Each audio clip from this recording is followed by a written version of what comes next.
తొలి చూపు చాలంట చిత్తాన చిత్రంగా ప్రేమనేది పుట్టగా 10 మంది అంటుంటే విన్నాను ఇన్నాళ్ళు నమ్మలేదు బొత్తిగా ఆ కళ్ళలో ఆ నవ్వులో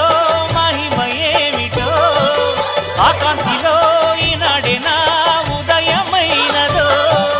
మదిసీమలో ఇన్ని మరుమల్లే గంధాలు మురుపెన్నడు లేని మృదువైన గానాలు మొదటి బలపు కథలు తెలుపు గేయమై తీయగా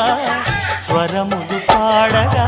ఏ స్వప్నలోకాల సౌందర్య రాసి నా ముందుకొచ్చింది కనువిందు చేసి ఏ నీలి మేఘాల సౌధాలు విడిచి ఈ నేల నడిచింది ఆ మెరుపు వచ్చి